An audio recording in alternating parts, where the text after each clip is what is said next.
नमस्कार दोस्तों, स्वागत है आपका हमारी आज की इस वीडियो में।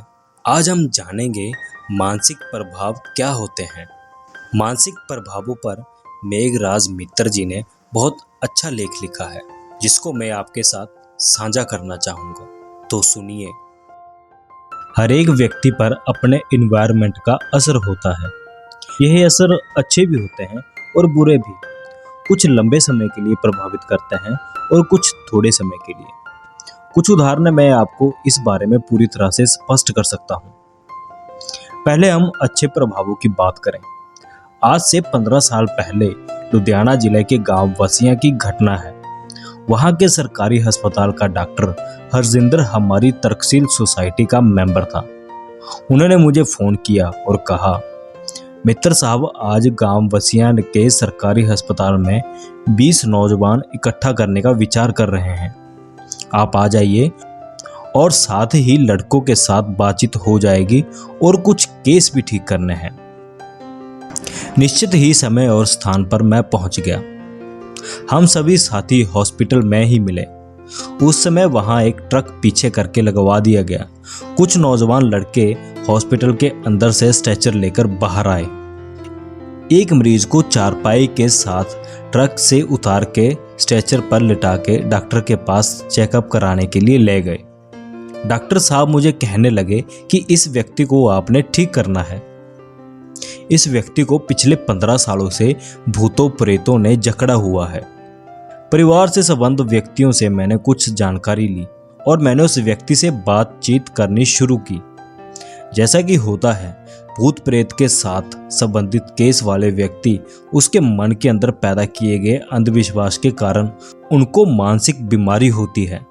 हम तर्कशील अपनी दलीलों के साथ मन के अंदर इस अंधविश्वास को खत्म कर देते हैं और क्या, क्यों और कैसे के करने की प्रवृत्ति उनके मन के अंदर प्रभावित कर देते हैं। इन तरीकों से ही मरीज ठीक हो जाते हैं। इस व्यक्ति के साथ मैंने 1 घंटे के लिए बातचीत करके मैंने उसे कहा, अब तुम पूरी तरह से ठीक हो चुके हो।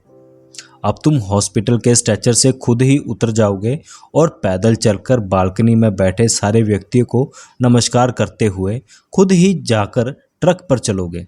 और ठीक इसी तरह से हुआ। उस समय 20-30 व्यक्ति मेरे द्वारा की गई इन बातों को किसी करिश्मे के रूप में देखने लगे।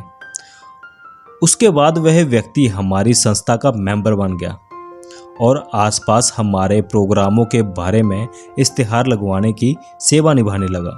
सवाल जवाब करते समय मैंने हजारों लोगों को बताया कि लोगों की सुनी सुनाई भूत प्रेत के किस्से कैसे साधारण व्यक्ति को अंधविश्वास में जकड़ देते हैं। ऐसे हालातों में तर्कशील दलीलबाजी ही इन बातों का एकोएक हल करती है।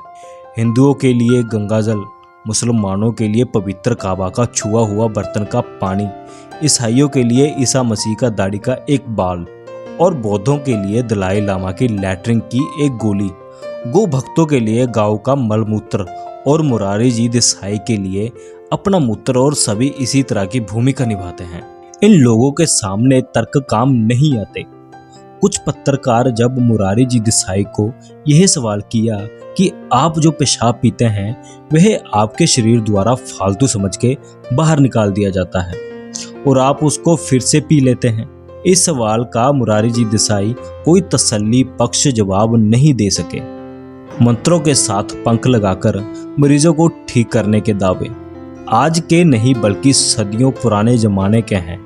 लोगों के बड़े बड़े जमावड़े ऐसे ढेरों में एकत्रित होते हुए बहुत से व्यक्तियों को देखा है मैंने। पर हरियाणा जिले के हिसार गांव का एक बच्चा जो पंख लगाता था, या पंजाब के गांव गंगे जिला बठिंडा की कोई बूढ़ी माई का धागा हो, भेड़ बकरियों जैसी बड़ी भीड़ ऐसे स्थानों पर तुरंत पहुंच जाती है। आज से लगभग 15 साल पहले ईसाई प्रचारक आते थे। वह प्रार्थना से लोगों को ठीक करने का विश्वास दिलाते थे। ऐसे स्थानों पर लंगड़ों की पौड़ी, कमजोर नजर वालों की ऐनक, बहरे की कान की मशीन, सब कुछ उतार के ढेर लगवा लिया जाता था। पर उनके जाने के कुछ समय बाद ही लोग नई पौड़ी, ऐनक और मशीनें खरीदने चल पड़ते थे। यहाँ कहीं भी तर्कशील उनके खिलाफ इश्तिहार बांटते थे, वह वहां से भाग निकलते थे। यह प्रभाव सिर्फ हाँ पक्षी नहीं बल्कि ना पक्षी भी होते हैं। यहाँ से एक व्यक्ति एक कमरे में अकेला ही खड़ा होकर अच्छा भाषण कर सकता है, पर जब उसको लोगों के सामने स्टेज पर जाकर भाषण करने के लिए कहा जाए तो उसकी टांगें कांपना शुरू कर देती हैं। हमारे गांव में एक बुजुर्ग हुआ करता था। वह हर वक्त एक ही बात करता रहता था, हे भगवान मुझे माफ़ कर दे, मुझसे एक मेंढक मारा गया। मैंने अपनी माताजी को पूछा कि यह बुजुर्ग हर समय यह क्यों कहता रहता है। मेरे माताजी मुझे कहने लगी, मेंढक को मारना सबसे बड़ा पाप होता है। इस व्यक्ति से अपनी नौजवानी समय खेत को पानी लगाते हुए एक मेंढक कहीं से कट गया था। उस समय से यह इसी तरह करता फिरता रहता है। असल में गांव के व्यक्ति और प्रचारक सुनी सुनाई बातों को सुन के इस व्यक्ति को जाने अनजाने हुई इस घटना के कारण उसको सारी जिंदगी के लिए मरीज बना दिया। मैं कई ऐसे व्यक्तियों को जानता हूँ जिनके मुंह से गुरबानी के बारे में कोई घटिया बातें मुंह से निकल जाती हैं और वह रहती जिंदगी इसका पछतावा करते रहते हैं। मेरे कॉलेज समय की बात है। लगभग 3 बजे एक प्रोफेसर साहब ने देखा कि घड़े में पानी कम है और उन्हें उस पानी को बाहर निकालने के लिए उसे एक बर्तन से बाहर निकाल लिया और उन्होंने देखा कि उसके अंदर एक मरा हुआ सांप पड़ा है। बस फिर क्या था, सारे ही प्रोफेसर को देखा देखी उल्टियां लग गई। कई बार बहुत सारे लोग एक साथ ही मानसिक प्रभावों के शिकार हो जाते हैं। वैज्ञानिक भाषा में इसको मास हिस्ट्रिया कहा जाता है। हरियाणा के शहर टोहाना के नजदीक एक कस्बे जालमपुर शोक में सारे गांव की बहू बेटियों को खरोंचे लगे जाना शुरू हो गई। बहुत सारे घरों ने अपनी बहू बेटियों को अपने रिश्तेदारियों में भेज दिया। जब हमें इस बात की जानकारी मिली तो हमने उस गांव में एक तर्कशील मेले का प्रोग्राम आयोजित कर दिया। नाटक, भाषण, गीत और जादू की ट्रिक्स के जरिए लोगों को बता दिया कि भूत प्रेत जैसी कोई चीज नहीं होती है। थोड़े टाइम बाद इस गांव में खरोंचे 2001 की घटना है कि भारत की राजधानी दिल्ली में एक अफवाह फैल गई कि समूची दिल्ली की नींद रातों रात उड़ गई। हर एक व्यक्ति को शरारती बंदर ही नजर आना शुरू हो गया। बहुत सारे लोग बंदरों से डरते हुए छतों से छलांग मारने लग गए। इस घटना को टेलीविजन पर खूब प्रचार किया गया। अंत यह भी झूठ साबित हुई। अब यह बात पैदा हो रही है कि बाबा रामदेव लोगों पर मानसिक प्रभाव कैसे पाते हैं। असल में रामदेव को रामदेव बनाने में इलेक्ट्रिकल मीडिया ने अहम रोल अदा किया है। हम इसको कुछ ऐसे भी समझ सकते हैं कि बाबा रामदेव की पैदाइश टेलीविज़न चैनलों ने की है। यह कोई हैरान करने वाली बात नहीं होगी। बाबा रामदेव ने पहले मीडिया को भी करोड़ रुपए दिए, या फिर हम यह भी कह सकते हैं कि इन्वेस्ट किया। अब वह उसे कैश करवा रहा है।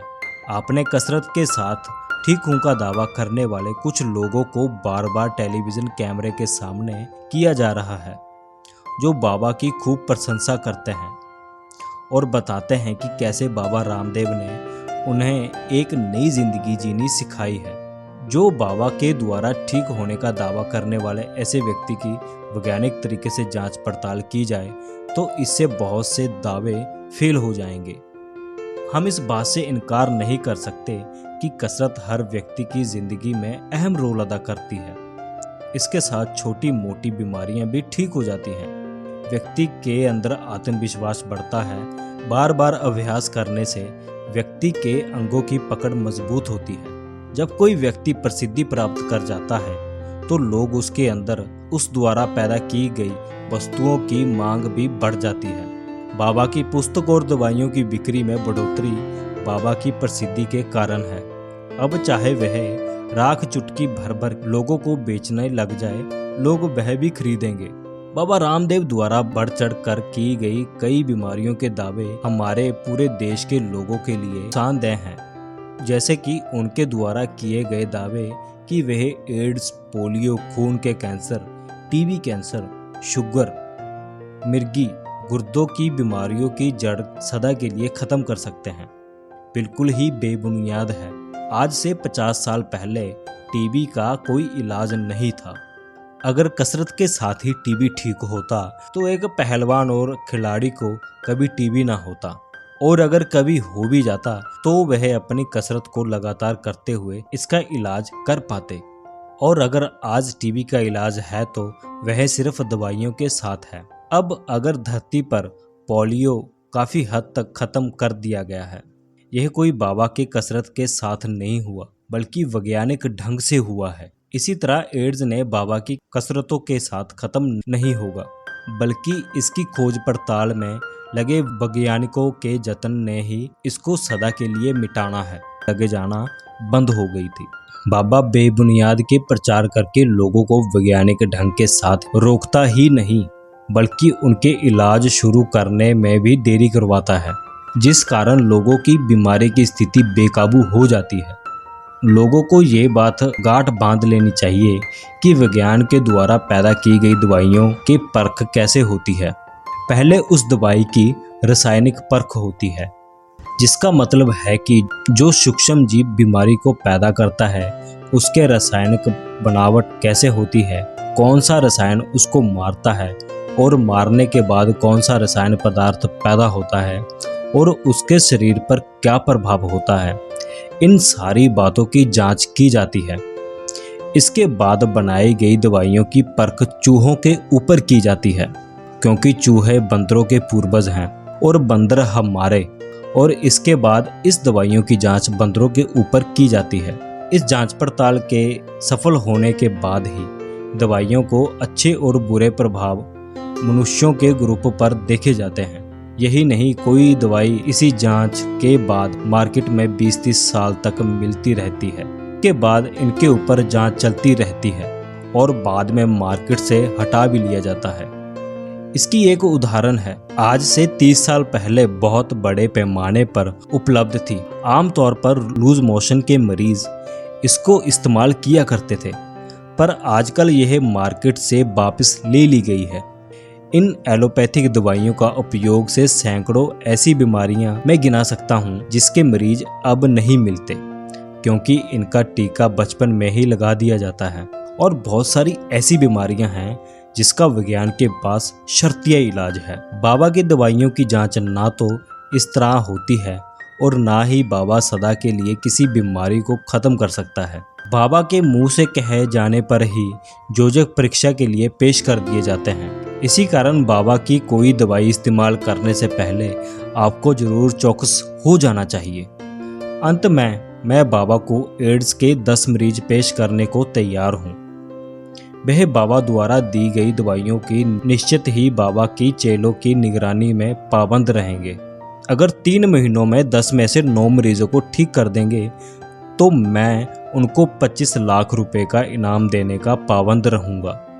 तो दोस्तों, ये था मेघराज मित्र जी का मानसिक प्रभावों पर लेख। उम्मीद है आपको इस लेख में से कुछ जानकारी ज़रूर मिली होगी। इसी तरह की और वीडियोस को देखते रहने के लिए हमारे YouTube चैनल को सब्सक्राइब ज़रूर कर लें। तो मिलता हूँ आपको नई वीडियो के साथ, तब तक के लिए नमस्कार।